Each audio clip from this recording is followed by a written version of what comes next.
Bharatiya Janata party जिंदाबाद। Bharatiya Janata party जिंदाबाद। आज इस अवसर पर हमारे भारतीय जनता पार्टी के वैसे नेतृत्वकर्ता जिन्होंने देश को ही नहीं पूरे विश्व को नेतृत्व दिया, और मैं कह सकता हूं एक प्रधान सेवक के रूप में जिस प्रकार से उन्होंने सेवा की है वो हमारे कालखंड के सभी कार्यकर्ताओं के लिए प्रेरणादायी है। ऐसे अपने यशस्वी प्रधानमंत्री, विश्व के लोकप्रिय नेता श्री नरेंद्र मोदी जी का मैं सबसे प्रथम अभिवादन करता हूं कि 140 करोड़ जनता आपके इस सेवा भाव से हमेशा आपका अभिनंदन करना चाहती है। हमारे बीच में भारतीय जनता पार्टी के पूर्व के राष्ट्रीय अध्यक्ष, वर्तमान में भारत सरकार के रक्षा मंत्री आदरणीय श्री राजनाथ सिंह जी, भारतीय जनता पार्टी के पूर्व के अध्यक्ष और हमारे गृह मंत्री आदरणीय श्री अमित शाह जी, और मैं जिस शख्सियत को सबसे पहले आज के इस अवसर पर जरूर प्रणाम करना चाहता हूं और नमन करता हूं, अभिनंदन करता हूं, अपने निवर्तमान अध्यक्ष और भारत सरकार के केंद्रीय स्वास्थ्य मंत्री आदरणीय जेपी नड्डा जी को, हमारे पूर्व राष्ट्रीय अध्यक्ष और देश में सड़क परिवहन और राज्य मार्ग मंत्री के रूप में अपना अलग छवि बनाने वाले आदरणीय नितिन गडकरी जी, भारतीय जनता पार्टी के सभी संसदीय बोर्ड के सदस्यगण, राष्ट्रीय संगठन महामंत्री बीएल संतोष जी, और जिन्होंने इस पूरी चुनाव प्रक्रिया को और हम कह सकते इस संगठन पर्व को नेतृत्व दिया, वैसे अपने के लक्ष्मण जी, सभी राज्यों के माननीय मुख्यमंत्रीगण, हमारे सभी केंद्रीय मंत्रीगण, माननीय उप मुख्यमंत्रीगण, भारतीय जनता पार्टी के सभी राष्ट्रीय पदाधिकारीगण, सभी प्रदेशों से आए हुए हमारे माननीय प्रदेश अध्यक्षगण, माननीय संगठन महामंत्रीगण और हमारे सभी इस राष्ट्रीय परिषद के जो हमारे नुमाइंदे प्रतिनिधि यहाँ उपस्थित हुए हैं, मैं उन सभी को का अभिनंदन करता हूँ और साथ ही साथ देश भर के सभी कार्यकर्ताओं को और यहाँ पर उपस्थित सभी कार्यकर्ता भाइयों को भी बहुत बहुत अभिनंदन और धन्यवाद करता हूँ। आज मैं सर्वप्रथम हृदय की गहराइयों से आप सबका आभार व्यक्त करता हूं जो हमारे मंच पर शीर्ष पर बैठे हैं, हमारा शीर्ष नेतृत्व और यहाँ पर बैठा हुआ पार्टी का वैसा नेतृत्व जिसने हर बूथ तक भाजपा के विस्तार में योगदान दिया है।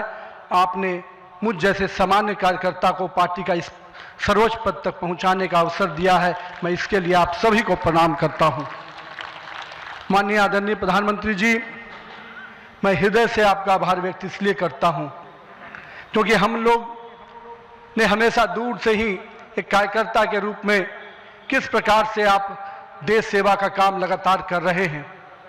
हमने हमेशा देखा कि जब पहली बार मैं गुजरात के आनंद में आपके साथ एक कार्यक्रम में शिरकत किया था, मुझे याद है मैं उस समय राष्ट्रीय महामंत्री था और मैंने कहा जब आपको उस समय सद्भावना मिशन के कार्यक्रम में एक एक व्यक्ति को सुनते देखा और जब कार्यक्रम की समाप्ति के बाद आपने अपना ग्रीन रूम में हम लोग से जब बातचीत किया तो किस भाव से वो इतने बड़ी संख्या में गुजरात के लोग आते हैं क्यों हैं, आपने हम वहां पर बैठे हुए लोगों को समझाया कि ये व्यक्ति, ये जो इतने लोग आते हैं, ये केवल हमसे गुजरात की जो भावना जुड़ी है, जो विकास की भावना गुजरात को हमने अपने साथ जोड़ा है, इसके कारण इतने लोग आते हैं। मैंने उस दिन समझा कि एक व्यक्ति बड़ा तब बनता है जब लोगों की भावनाओं से अपने आप को जोड़ता है। मैं इसके लिए आज आपका इसलिए भी अभिनंदन करता हूं क्योंकि आपके कार्यकाल में मैंने देखा कि जो भाजपा की सोच रही है सर्वव्यापी और सर्वस्पर्शी, आपने उस सोच के साथ काम किया। आपने जो मूल मंत्र दिया, सबका साथ, सबका विकास, सबका विश्वास, सबका प्रयास, आज देश का हर पूरा जनमानस उसके साथ अपने आप को जोड़कर देख रहा है। मैं आज इस अवसर पर पुनः पूरे आदर और सम्मान के साथ अपने निवर्तमान अध्यक्ष जेपी नड्डा जी का अभिनंदन करता हूं, इसलिए कि पिछले कार्यकाल में मैंने देखा कि किस प्रकार से संगठन को आपने अभूतपूर्व रूप से विस्तार खुद करते हुए किया। साथ ही साथ कार्यकर्ता आधारित कैसे राजनीति हो इसको आपने बढ़ाया।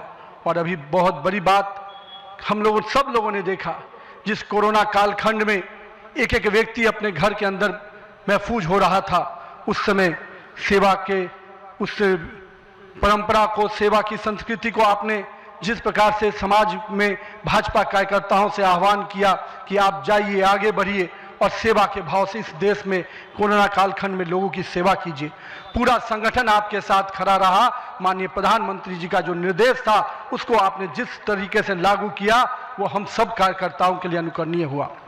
और मैं इसलिए उस समय को याद करता हूं कि जब विपक्ष के लोग घर में दुबके थे और भाजपा कार्यकर्ता हर काल कोरोना के पीड़ितों की सेवा में लगा था, वो कहीं ना कहीं माननीय प्रधानमंत्री जी का यशस्वी नेतृत्व था, आपका मार्गदर्शन था, तभी हम उस कालखंड से, उस आपदा से निकलकर बाहर आ पाए। मैं आज इस अवसर पर पार्टी के अपने पूर्व के सभी राष्ट्रीय अध्यक्ष को स्मरण भी करता हूं और हमारे कई राष्ट्रीय अध्यक्ष जो यहाँ पर बैठे हैं मैं उनका भी अभिवादन करता हूं। मैं देखा हूं 2006 में मैं पहली बार जब विधायक बना, उस कालखंड से लेकर किस प्रकार माननीय हमारे पूर्व के राष्ट्रीय अध्यक्ष राजनाथ सिंह जी ने पार्टी के कामों को हमेशा हर कार्यकर्ता से जोड़ने का प्रयास किया।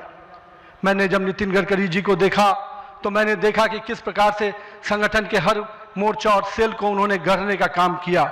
और मैंने जब गृह मंत्री जी को राष्ट्रीय अध्यक्ष के रूप में देखा तो बूथ तक के कार्यकर्ताओं की चिंता करते हुए मैंने उनको देखा। मैंने उनको इस रूप में देखा कि किस प्रकार से आज पार्टी का जिस स्थान पे हम लोग आज खड़े हैं, कार्यालय कार्यकर्ता के लिए मैं कह सकता हूं तीर्थ स्थान होता है, और जहां से कार्यकर्ता अपनी ताकत पाता है, उस कार्यालय को भी आपने किस प्रकार से पूरे देश में एक निर्माण करने की योजना बनाई। और आज हर बूथ का कार्यकर्ता अपने आप को उस तीर्थ पर जाकर अपने आप को धन्य महसूस करता है।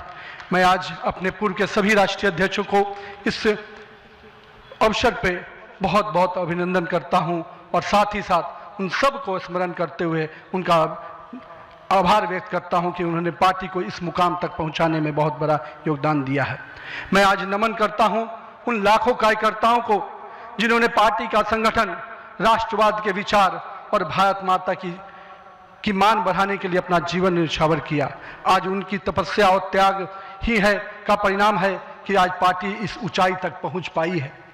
मैं उस भूमि से आता हूं जहां महात्मा बुद्ध, महावीर, चाणक्य, सम्राट अशोक, आर्यभट्ट, गुरु गोविंद सिंह, जेपी, राजेंद्र बाबू और जननायक कर्पूरी ठाकुर की वो भूमि को भी मैं नमन करता हूं। उस पाटलिपुत्रा की भूमि को भी नमन करता हूं। साथ ही साथ इस अवसर पर मैं अपने माता और पिता को भी निश्चित रूप से स्मरण करते हुए उनको नमन करता हूं, क्योंकि कहीं ना कहीं आज मेरे व्यक्तित्व में किसी एक शख्सियत का मैं मानता हूं तो निश्चित रूप से मेरे माता पिता का संस्कार, पार्टी का विचार और कहीं ना कहीं मेरे बड़ों का मार्गदर्शन मुझे यहाँ तक पहुँचाया है और मेरे कार्यकर्ताओं का स्नेह मुझे यहाँ पर पहुँचाया है। आज के दिन मैं अपने क्षेत्र की जनता को भी प्रणाम करता हूँ, जिसने मुझे एक विधायक के रूप में चुना जरूर, पर संगठन ने मुझे जिस प्रकार से गढ़ने का काम किया, आज मैं इसी कारण से उस जनता के आशीर्वाद और पार्टी के मार्गदर्शन के कारण यहाँ तक पहुँच पाया हूँ। आज का क्षण मेरे लिए संकल्प का क्षण है। आज सिर्फ एक पद को धारण नहीं कर रहा हूँ, मैं पार्टी के इस विचार को, परंपराओं को, एक राष्ट्रवादी आंदोलन की जिम्मेदारी को स्वीकार कर रहा हूँ। और मैं इस अवसर पर साथ अपने सभी वरिष्ठ कार्यकर्ताओं को भी प्रणाम करता हूँ। साथियों, हम लोगों ने देखा है श्यामा प्रसाद मुखर्जी जी का प्रखर राष्ट्रवाद किस प्रकार से हमारे हर कार्यकर्ताओं के मन में बसा हुआ है। पंडित दीनदयाल जी के उपाध्याय के अंत्योदय और माननीय स्वर्गीय अपने सदैव भारत रत्न अटल बिहारी वाजपेयी जी का सुशासन की राजनीति, आज माननीय प्रधानमंत्री जी उसको आत्मसात करते हुए विकसित भारत की परिकल्पना हम सबके सामने रखी है। और आज 140 करोड़ भारतवासी अपने आप को इस विकसित भारत के सपने के साथ जोड़कर देश को आगे बढ़ाने में लगा है। मैं इसके लिए तहे दिल से माननीय प्रधानमंत्री जी का आभार व्यक्त करता हूँ। अभी माननीय प्रधानमंत्री जी अपने संबोधन में बता रहे थे किस प्रकार से अंत्योदय की योजनाओं को उन्होंने नीचे उतारा है। जल जीवन मिशन ही नहीं, हम महिलाओं को 11 करोड़ शौचालय की योजना को भी याद करना चाहेंगे। किस प्रकार से महिलाओं का सम्मान बढ़ा, 13 करोड़ 4 करोड़ लोगों को पक्के मकान मिले, 42 करोड़ लोगों को आयुष्मान भारत, 56 करोड़ लोगों के जनधन खाते खुले। मुझे आज भी याद है जब जनधन खाता खोलाने की बात हो रही थी तो कई लोग देश में, जब हम भाजपा के लोग इसको आगे बढ़ा रहे थे तो लोग हमारा मजाक उड़ा रहे थे। पर मैं आज भी मानता हूं, गरीब के खाते में अगर 1 रुपया दिल्ली से चलता है तो 1 रुपया अगर गरीब के खाते में पहुंच पाता है तो ये कहीं ना कहीं उस जनधन खाते का वरदान के रूप में मैं देखता हूं। मैं आज के दिन माननीय प्रधानमंत्री जी के इस सब के साथ और सबके विकास के इस नारे को फलीभूत होता देख रहा हूं। हम लोगों ने लंबे समय से कुछ नारे को, भाजपा के कार्यकर्ता, हमारे जनसंकाल के कार्यकर्ता लगातार कुछ नारे को गढ़ते थे। रामलल्ला हम आएंगे, मंदिर वहीं बनाएंगे, जहां हुए बलिदान मुखर्जी वो कश्मीर हमारा है, एक देश में 2 विधान 2 प्रधान 2 निशान नहीं चलेगा। साथियों, आज भाजपा के कार्यकर्ताओं ने वो कालखंड देखा जब अयोध्या का भव्य राम मंदिर का मार्ग प्रशस्त हुआ। आज जम्मू कश्मीर की जनता ने 370 धारा से मुक्ति का दौर देखा। आज सांस्कृतिक व राष्ट्रवाद की विचारें और मजबूत हो रही हैं। साथियों, मुझे याद है अब वो समय जब हम लोग आज श्रीनगर के लाल चौक पर तिरंगा लहराते देखते हैं तो गर्व की अनुभूति होती है। हमने वो दौर भी देखा था जब पाकिस्तान के झंडे लहरा रहे थे और दिल्ली की सरकार बैठकर मौन बैठी थी उस समय, क्योंकि वो समय हम लोगों ने युवा मोर्चा के कालखंड में काम करने का जब मौका मिला था तो हमने देखा था उस समय जब माननीय प्रधानमंत्री जी उस कालखंड से 370 को समाप्ति किए तो कहीं ना कहीं पूरे कश्मीर की फिजा बदली है और आज कश्मीर का लाल चौक तिरंगे से लहराया नहाया नजर आता है। ये परिवर्तन हमारे देश में आया है। साथियों, हम भारतीय जनता पार्टी के उस सामान्य राजनीतिक दल नहीं जिसके लिए हम काम करते हैं, हम उस विचार के साथ काम करते हैं जिस विचार से हम राजनीतिक अभिव्यक्ति के साथ साथ उस नारे के साथ काम करते हैं जहां राष्ट्र प्रथम के नारे, नेशन फर्स्ट, पार्टी नेक्स्ट और सेल्फ लास्ट, माननीय प्रधानमंत्री जी ने इस नारे के साथ हम लोगों को जोड़ा है, हमारे नेतृत्वकर्ता ने हमें जोड़ा है और हम सब के लिए ये प्राथमिकता होनी चाहिए कि हम राष्ट्र के आगे रखकर ही अपने कामों को आगे बढ़ाएं। साथियों, हम अपने नेतृत्वकर्ता के संघर्ष और बलिदान से सीखने की आवश्यकता है। ये हम वैसे राजनीतिक दल के लोग हैं जहां राजनीतिक सत्ता नहीं साधना है, राजनीतिक भोग नहीं त्याग है, राजनीतिक ऐशो आराम नहीं तपस्या है, राजनीतिक कोई पदभार नहीं उत्तरदायित्व है। तो आइए हम सब कार्यकर्ता इस संकल्प के साथ अपने नेतृत्वकर्ता के इस परिश्रम और पुरुषार्थ के साथ अपने आप को जोड़े। मेरे प्रिय कार्यकर्ता साथियों, यदि भाजपा आज विश्व की सबसे बड़ी राजनीतिक दल बनी है तो इसका मुख्य कारण हमारा प्रेरणादायी नेतृत्व है, हमारा विचारधारा है और हमारे लाखों कार्यकर्ताओं का मेहनत है। वो कार्यकर्ता जो बिना फोकस में आए अनवरत काम करता है, वो कार्यकर्ता जो कठिन से कठिन परिस्थिति में भी भारत का ध्वज झुकने नहीं देता है, वो कार्यकर्ता जो सीना ठोक के कहता है तेरा वैभव अमर रहे मां, हम दिन 4 रहे न रहे। आइए इस भारत की कल्पना को जो माननीय प्रधानमंत्री नरेंद्र मोदी के नेतृत्व में लगातार हम आगे बढ़ रहे हैं, आज हम भी उस परिकल्पना के साथ अपने आप को जोड़ें। हमारे नेताओं कार्यकर्ताओं का परिश्रम ही है जो आज हम यहाँ तक पहुँचे हैं, लेकिन वर्तमान पीढ़ी को भी अपने हिस्से का त्याग, तपस्या और पुरुषार्थ करना होगा, क्योंकि विकसित भारत के संकल्प को सिद्धि तक पहुँचाना है। एक ऐसा भारत जहाँ समृद्धि भी हो, सशक्त भी हो, समरस भी हो, आत्मनिर्भर भी हो, तो हमारे कालखंड के कार्यकर्ताओं को भी अपने हिस्से का पुरुषार्थ, त्याग और तपस्या करना पड़ेगा। साथियों, हमारे प्रधानमंत्री जी ने हमेशा अलग अलग समूहों की बात की। अमृतकाल के लिए 4 समूहों की जो बात की उसमें युवा, महिला, किसान और गरीब है। हमें अब इन नई पहचानों के साथ आगे बढ़ना है, तभी हम आधुनिक, प्रगतिशील और विकसित भारत की कल्पना को साकार कर पाएंगे। आज 15 अगस्त 2024 के दिन जब माननीय प्रधानमंत्री जी ने आज भी उसकी चर्चा की और 15 अगस्त 2024 को जब लाल किले की प्राचीर से माननीय प्रधानमंत्री जी ने युवाओं को सार्वजनिक जीवन में आने का आह्वान किया, तो मैं देश के युवाओं से कहना चाहूँगा, राजनीति से दूरी समाधान नहीं, सक्रिय भागीदारी ही समाधान है। आइए एक सकारात्मक राजनीति के लिए युवाओं को आगे आने की आवश्यकता है। लेकिन साथ ही साथ मैं युवा साथियों से कहूँगा, मेरे भाइयों, राजनीति शॉर्टकट नहीं है, राजनीति 100 मीटर का रेस नहीं है, राजनीति लॉन्ग मैराथन है जहां स्पीड का नहीं स्टेमिना का टेस्ट होगा। तो आइए राजनीति के इस पिच पर हम अपनी जड़ों को मजबूत कर कर काम करें। और भारतीय जनता पार्टी का वॉच टावर तो बहुत स्ट्रांग होता है मित्रों, इसलिए आप अपने बूथ में निरंतर रूप से काम करते रहिए, अपने मंडल में काम करते रहिए। भाजपा का वॉच टावर, भाजपा का केंद्रीय नेतृत्व इतना मजबूती तरीके से हर पारी से नजर रखता है, कहीं ना कहीं आपको भी उस मुकाम तक पहुंचाएगा। साथियों, आज जब भारतीय जनता पार्टी के कार्यकर्ता, माननीय प्रधानमंत्री जी अभी हम सबको बता रहे थे कि किस प्रकार से पंचायत से पार्लियामेंट तक का सफर के लिए हर एक कार्यकर्ता लगे, हम आज इस अवसर पर जहां केरल, महाराष्ट्र, गोवा और अरुणाचल प्रदेश के स्थानीय निकाय में हुई शानदार जीत के लिए अपने सभी कार्यकर्ताओं को और उस क्षेत्र की जनता का भी आभार व्यक्त करते हैं।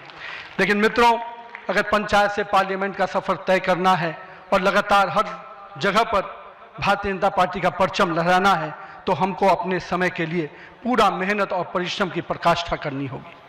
चूंकि अगर 2047 का विकसित भारत बनाना है तो हमको भी अपने पूरे मेहनत और परिश्रम के साथ उसमें जुड़ना होगा।